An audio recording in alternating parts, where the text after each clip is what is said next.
Tiup. Cubit. Belai. Jilat. Cium. So macam mana namanya? Oh, sorry. Nervous ke awak? Tak.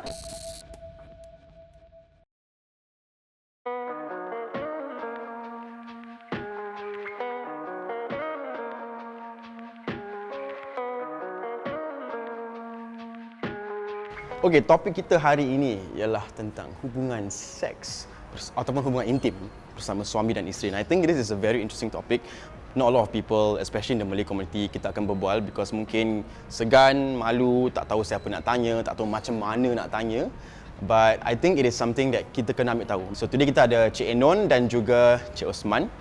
Dua-dua pakar tentang hubungan intim suami isteri, kaunselor, dan mereka akan share dengan kita tips-tips lah dan juga kepakaran mereka. And I think this is something that is going to be quite a journey. So let's talk about sex. Normalize that word. Sex! Jom! Assalamualaikum. Cik Non. Oh, Waalaikumsalam. Ah. Okay, hi Zain. Hai. Okay, selamat datang. Terima kasih lah. Wah, rumah lawa lah. Terima kasih. Come to our house. Yeah.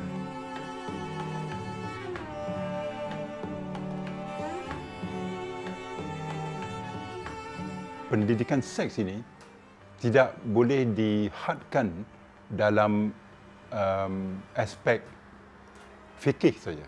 Apa yang berleluasa merata dunia di kalangan masyarakat Islam ialah kita tertumpu pada fikih, kepada tanggungjawab, do's and don'ts, halal haram. Tetapi mesej seks itu dia merangkumi akidah. So, bila kita cakap tentang seks, soul dan Islam, banyak orang tertanya-tanya, boleh ke cakap pasal seks, soul dan Islam dalam satu ayat? So, saya nak tunjukkan hadis yang saya cakap tadi. Oh, Ya, this one. this one. Yes. When any of you has sex with his wife, be earnest. When his desire is fulfilled before hers, do not hasten her until she has fulfilled her desire. Ya. Nabi nasihatkan untuk isteri datang dulu daripada suami. Ya. Inilah landasan seks terapi di zaman ni, di mana seks terapi akan menyatakan dalam hubungan seks the wife must come first and then baru the husband. Ya, so apa yang Rasulullah beritahu kita hampir 1500 tahun yang lepas tu menjadi macam guidance untuk orang zaman sini lah. So like, there's another hadith is difficult, that is interesting pasal tu juga. Ya. Okay, saya baca. In three matters, the weakness of a male is expressed. Thirdly, the man who approaches his wife and has sexual intercourse with her before he engages her in conversation and getting intimate with her, thereby fulfilling his sexual desire from her before she fulfilled hers from him. Ada something about does his advocacy for foreplay. Kalau foreplay dalam masyarakat Melayu Muslim tu macam mana kita nak ajak ataupun adakah ia dibenarkan dalam Islam? Foreplay itu dia bukan saja boleh dilakukan, dia harus dilakukan lah. Misalnya macam ini. Foreplay, a role for both to play. Okay. The Prophet ﷺ was reported to have said, "Let none of you fall suddenly upon his wife like an animal. Let there be a messenger between the two." Someone asked, "What is the messenger, O Prophet?" He said, "Kissing and words of love." Hadith reported by Dailami. Jadi kita jangan sampai ada foreplay, coreplay, afterplay. Nanti sebab nanti bila kita dah biasa kan, lama kelamaan nanti foreplay tu kita macam malas. Bila kita terus pergi ke coreplay tu, itu yang menjadi masalah lah. Sebab persenggemaan tanpa proses-proses sebelum itu yang mirip kepada haiwan. Let none of you fall suddenly upon his wife like an animal. Like an animal. Jadi di situ Rasulullah mengingatkan kita tak boleh macam animal. Tapi dalam foreplay ni is a very generic kan foreplay. Yes. Ada tak batas sebagai seorang Muslim dalam membuat foreplay? Okay, so dalam hubungan seks jam 2-nya, semuanya dibenarkan except for 5 perkara. So yang 5 perkara tu, kita tak boleh ada hubungan seks sewaktu umrah, sewaktu haji, bila wanita nifas, bila wanita uzur, dan kita tak dibenarkan hubungan seks melalui dubur. Hanya Inner ni sex. 5 Inner sex, ya. inner sex lah. Hanya ni tak dibenarkan. Yang lain semua all go.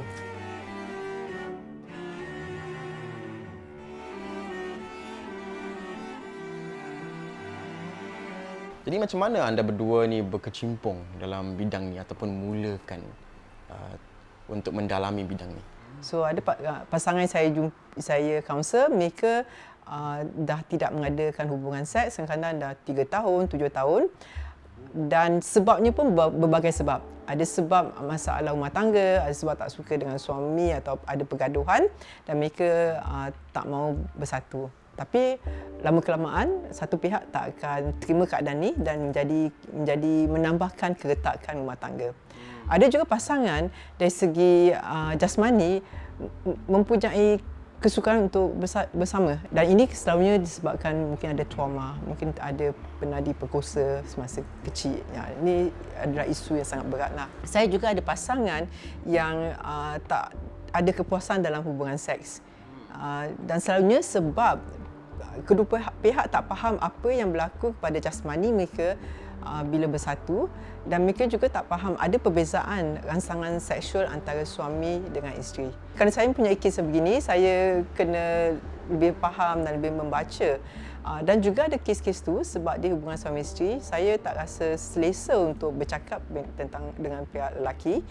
Dan kami diberikan kemudahan untuk Osman bersama saya di mana Cik Osman akan bincang isunya dengan pihak suami dan saya dengan pihak isteri. Bagi saya sebenarnya saya adalah seorang arkitek, tapi saya berkecimpung dalam pendidikan mualaf di Darul Arkam Muslim Convert Association dan bersama-sama itu saya juga berkecimpung dalam kursus rumah tangga mereka lah. Dalam topik banyak-banyak topik itu, saya lebih cenderung pada topik ini, topik seks. Dan kita bincangkannya secara ilmiah. Maknanya kalau kita cakap tentang seks itu tak bermakna kita mesti nak buat seks tu. Berbincang dengan terbuka tapi beradab. Okey, jadi semasa bengkel ataupun memberi nasihat kepada para pasangan kan, how Cik Enon dengan Cik Osman maintain the tata tertib untuk berbual tentang alat kelamin, tentang hubungan seks, because you know it is something that is very private. Kami pun memang pernah mengalami bila kita mula tu pasangan tu excited. Oh Cik Nun, suami saya macam gini. So saya nak sensor. Jadi kami selalu mulakan dengan memberitahu tentang tata tertib lah. Dan untuk pengetahuan umum, hubungan intim suami isteri itu adalah rahsia lah dan kita diharamkan untuk berbincang. So saya akan beritahu dia punya tata tertib dulu dan saya akan beritahu pihak pasangan kalau ingin berbincang kita cakap secara umum. Orang lelaki, orang wanita, suami, isteri. Jadi tak perlu cakap suami saya atau pasangan saya. Tapi kalau dari segi macam one-to-one session, macam pergi counselling, jumpa Cik Enon, dia nak berbual tentang suami dia ke, so how do you maintain dia punya so tata tertib? dalam counselling, jika kita punya masalah, kita dibenarkan untuk berbincang tentang hubungan intim. So macam kalau doktor, kalau orang ada sakit, dia mesti tanya soalan yang terperinci untuk memahami. Tapi sebagai seorang kaunselor, saya juga conscious apa yang saya perlu tanya, yang perlu saya tanya, yang tak perlu saya tak akan tanya. Ya, mesti ada itu dia saya punya etika sebagai seorang kaunselor lah. Kosakata atau vocabulary. Vocabulary yang tepat tetapi tidak berunsurkan mencarut. Kita gunakan zakar ataupun kadang-kadang kalau setuju kita kata kemaluan lelaki, kemaluan perempuan, dan kita ada gunakan perkataan seperti bersatu, bersetubuh, senggama. Dan saya juga dapat kumpul macam-macam perkataan yang pakcik gunakan untuk alat-alat kelamin yang tak kita pun tak pernah yang dengar. kita tak pernah dengar, yang bukan tak seronok tapi macam very happy and fun jugalah. Kalau tak percaya tanya mak awak. Okey. Seperti you want to know all this? Yes. Okey. Perkataan seperti bunga. Okey. So orang perempuan Saya tak pernah gunakan. bunga.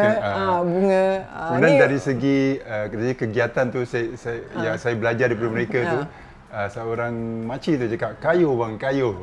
Kayu sampan, naik basikal. Boleh cakap alat kelamin lelaki, alat kelamin perempuan. Kemaluan lelaki, kemaluan wanita. Dah, tu dah cukup lah. Dan saya rasa kita perlu tahu perbendaharaan kata atau perkataan-perkataan begini, because satu hari nanti kita jadi seorang ibu bapa. Dan kita perlu mengajar anak kita tentang isu-isu seks. Dan pada zaman awal, I think dia akan lebih mencabar kerana anak kita akan terdedah. Macam-macam dia boleh nampak. Bila awak dah kasi dia handphone, awak tak ada kontrol apa yang dia akan tengok. Saya nak kongsi bahan-bahan yang kami gunakan dalam program kami. Kita ada satu cara di mana pasangan berbincang dan kongsi apakah isu-isu mereka hadapi dalam hubungan saya. So ni macam ni waka untuk kasih. Wah, macam kat jemputan saya tengok. Sebab Cik Osman ni kan jiwa seni kan. So dia buat macam gini untuk each participant. Setiap orang dapat satu. Dan ni soalan yang kita dapati. Kita tulis lah. Mungkin Zain nak baca. Ni soalan yang soalan Ni betul-betul yang kena soalan isi ni. lah macam sign worksheet gitu. Saya impress. Saya punya design ni macam mesti. very apt for the punya bengkel. Ya. Okay, di dalam hubungan seksual dan intimasi kita dan blank. Saya suka bila awak blank. Ya. Saya kurang suka bila awak blank. Ya. Saya rasa dihargai atau disayangi jika awak blank. Ya. Oh, so mereka akan fill up lah dia punya form dia lah. Then they will share. Akan share. Jadi dalam bengkel tu, kadang-kadang itu adalah kali pertama mereka mendengar pendapat. Jadi dia macam feedback form untuk couple so that they can Feedback actually form. like Feedback form. then Ada they can share performance lah. appraisal sikit.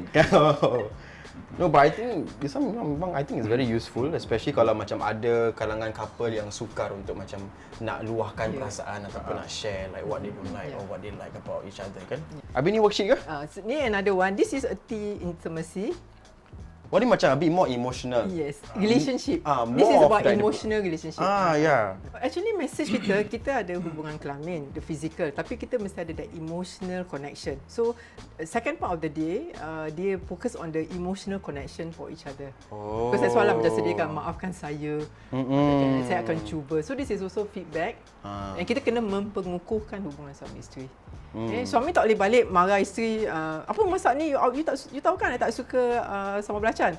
Itu nanti half an hour later expect wife will be okay with him. It doesn't happen. Kerana kita ialah manusia dan kita ada perasaan. So we always go back to that. Mungkin ada orang salah tanggap bila saya dengan Usman buat program ni, kita hanya talk about sex je, tak. Kita ada about overall intimacy.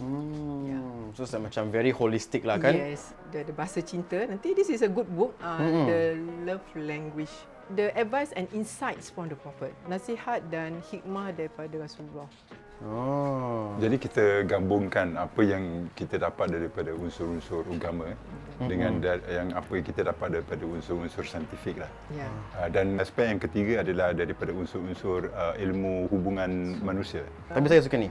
Organ seks yang paling sangat penting is your the brain. Yes. So this is what we meant by holistic intimacy. I mean intimacy 5 deria.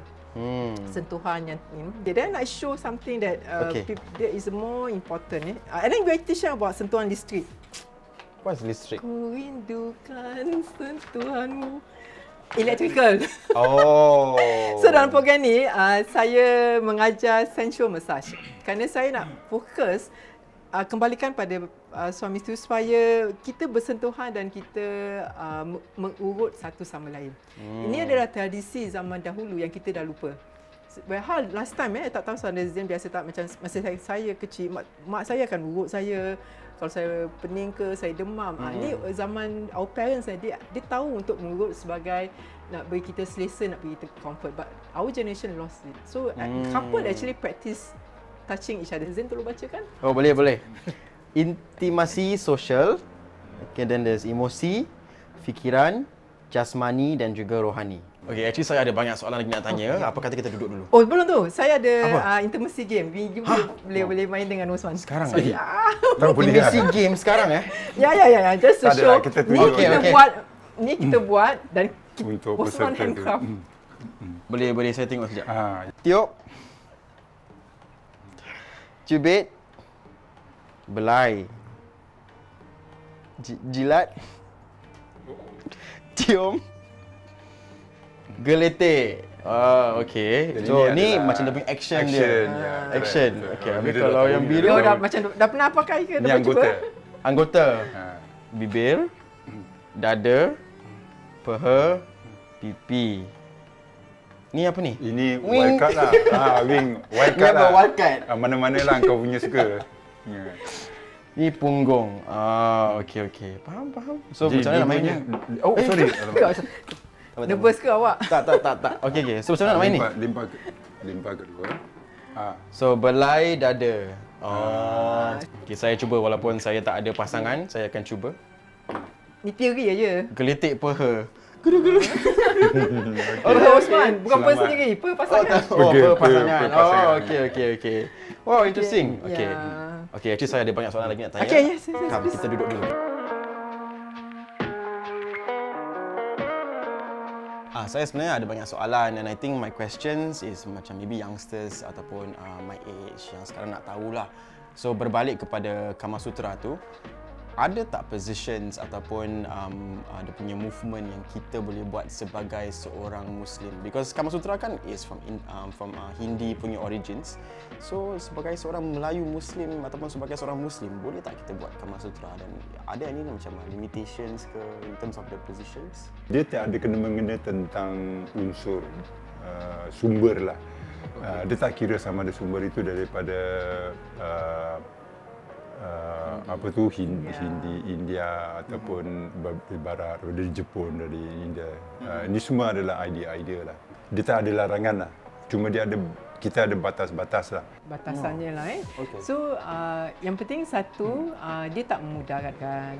Janganlah kita semangatnya tinggi atau kuat tapi badan tak boleh angkat. Kita nak cuba apa-apa position, lepas tu kena masuk hospital, kena panggil ambulan. Jadi mesti setampil dengan kebolehan kita. Kedua, persetujuan kedua-dua pasangan. Okay. Dan apa tu, tak ada paksaan terpaksa. Ini yang penting lah kerana kita nak membuatnya bersama kan. Jadi kalau pasangan you tak willing, you actually kena fokus on macam mana nak make dia lebih willing atau fahami kenapa dia tak nak mencuba. Okay. Saya rasa posisi yang disarankan di Kama Sutra ni, dia hanya untuk membantu kita get excited lah. Tapi pada penghujungan ni lah hubungan intim kita sendiri, sama ada bila kita bersama tu kita dapat membelai, kita dapat hadir bersama. Di kes saya, suami dia bilang although saya puas tapi saya tak happy lah kerana dia tak ada, dia bila kami bersama saya rasa dia tak fokus pada saya, fikirannya melayang tempat lain. Dia macam beri ala kadar atau beri ni komplain pada suami lah, beri ala kadar atau dia beri sebagai tanggungjawab. Tak ada dia punya kemesraan. Walhal kebanyakan pasangan yang saya jumpa dalam kaunseling saya, bila mereka belum kahwin, kata orang Melayu tu kita roman-roman, very happy, very exciting kan. Tapi bila dah berumah tangga, kita dah tak buat tu lagi. Apakah pandangan Cik Enon dan juga Cik Osman tentang mungkin sex toys? Ini adalah perkakas-perkakas yang orang suka gunakan lah. Untuk memperkuatkan apa yang dirasa. Untuk memperkuatkan keseronokan. Misalnya seperti vibrator yang digunakan oleh wanita untuk merangsang klitoris mereka. Ataupun dildo. Tapi kadang-kadang dia dah melampau sangat sampai kan kadang-kadang ada pasangan, ada suami, ada isteri, tapi mereka masih nak menggunakan kerana itu yang saya katakan untuk menghebatkan. Soalan ini lebih rumit. Ialah seperti apa kata suami itu menggunakan vibrator ke atas isteri itu. Tapi ini adalah orang yang ada pasangan tetapi tak cukup dengan anggota mereka ingin menggunakan alat-alat untuk memperhebatkan lagi. Jadi itu yang lebih rumit lah. Ya. Kemudian sex doll di Jepun misalnya, sekarang ni dengan teknologi moden mereka boleh menghasilkan sex doll yang betul-betul macam manusia. Dari segi bentuk badannya dan dari segi kehalusan kehalusan kulitnya boleh sama dan benda tu tak akan tua, dia akan selalu cun. Jadi boleh seorang lelaki tu boleh tertawan pada sex doll tu berbandingkan dengan isterinya, lagi-lagi isterinya makin lama makin tua. Okay, jadi apa pula pandangan Cik Osman dan Cik Enon tentang suami isteri yang mungkin mahu menonton pornography together? So dari segi fikir, menonton pornografi itu haram lah. Kerana kita melihat aurat orang. Tapi ada orang yang bertanya, boleh tak saya tengok pornografi untuk belajar? Ada apa tu konsep ilmu kan, habis question mark. So saya nak terangkan, pornografi ni bila awak tengok, dia semua lakonan. Dan kalau you belajar research tentang pornografi, dia akan menggambarkan macam semuanya besar, semuanya bagus, semuanya syok. Tapi dia bukan reality. Saya kasih contoh, kalau awak tengok Jackie Chan dia pecahkan apa tu batu-bata dengan awak tengok 10 kali, 1000 kali, awak boleh buat tak? Boleh buat tentu tak? boleh lah, tak tentu boleh. Satu ialah expectation. Suami yang tengok pornografi, dia akan expect yang isteri dia akan gairah tekam dia dekat bed. Dan bila isteri tak boleh tekam, dia marah. Pula you tak boleh buat. You tengok cerita ni, faham reality.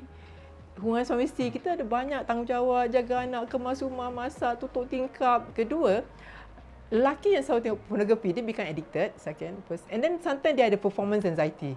Kerana dia akan tengok, wah dia punya betul punya besar, betul punya panjang, betul boleh tegang 1 jam. Dan dia perform, saya punya macam tak boleh lawan sih. A lot of performance anxiety. Dan dia tak boleh perform dengan punya wife. Dan saya juga ada kes yang dia terlampau terangsang dengan pornografi. Dia hanya boleh mengadakan hubungan seks bila dia tengok pornografi. Mesti tengok dulu, lepas tu boleh buat. Semasa buat pun kena tengok pornografi. Cuba bayangkan how bad is the relationship.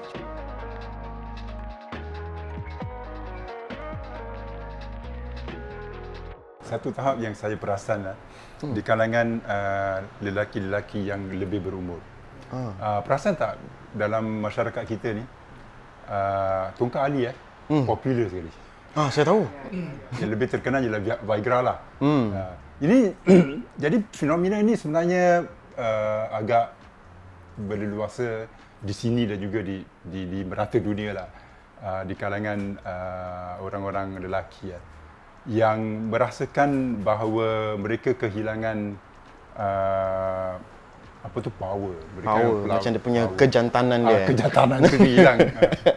Sebenarnya ini adalah satu perkara yang sangat menyedihkan lah. Sebab apa pakar-pakar seks mengatakan bahawa sebenarnya memang perubahan itu akan terjadi pada lelaki. Sebenarnya dia akan terjadi pada wanita juga. Tetapi dia tidak menunjukkan bahawa kita kehilangan power. Cuma dia berubah. Bentuk peningkatan berahi kita itu berubah. Kita lebih kurang ketegangan ataupun kebesaran zakar itu. Tetapi dia akan didampingi oleh keupayaan lelaki itu untuk lebih prihatin terhadap wanita. Tapi oleh kerana kejahilan kita itu, kita rasakan bahawa kita kehilangan dan kita kejar-kejarkan Cialis, kita kejar-kejarkan Viagra, kita kejar-kejarkan Tongkat Ali. Kita nampak macam tak ada perubahan. Kita mula rasa khawatir. Dan bila kita rasa khawatir, itu yang membuatkan kita kehilangan power lah inverted commas. Ini dinamakan di dalam seksologi ini dinamakan sebagai self-induced impotence. Anyway, Inum pernah beritahu pada saya lah, pakcik ini dia makan makjun. So makjun tu macam Javanese punya ubat lah. Jamu lah. Macam ubat, macam jamu, makjun. Untuk lelaki lah, sihat lelaki. Jadi dia dalam kes tu, dia mujarab. Tapi walaupun dia mujarab, jadi dia menjadikan mudarat pada makcik itu. Sebab makcik itu tahulah, maklumlah, seorang wanita tu bila sudah berumur, kelembapan faraj tu lebih susah. Jadi oleh kerana itu, pakcik ini pun makin gah. Dia pun makin tergamlah makcik itu. Makcik itu menderita sebenarnya. Dan salah satu sebab makcik itu pergi ke kaunseling ke Cik Inun dan mencari penceraian sebenarnya. Sebab dia dah tak boleh tahan lagi lah. Saya nak tanya, bagaimanakah ia boleh affect hubungan antara suami isteri kalau si isteri itu beranggapan okeylah, saya tak puas tak apa, asalkan suami saya puas. Macam mana ia akan affect the relationship? Okay, so aku dalam kalangan masyarakat kita, kadang-kadang kaum wanita telah dididik supaya pandangan kita ialah untuk memenuhi keperluan seksual suami. Itu sebagai peranan dan kita isteri yang solehah, kita kasih. Saya rasa kalau wanita bilang dia reda dan dia boleh one way hubungan seks, maknanya suami dapat, dia tak kisah. Lama kelamaan apa yang berlaku is apa yang saya panggil passive aggressive. So ni yang passive aggressive kerana kita tak dapat luahkan, actually I tak happy. So pada saya dia akan menimbulkan unhappiness in yourself lah. So kalau ada wanita begini, saya harap luangkan masa untuk memahami keperluan seksual kita sendiri.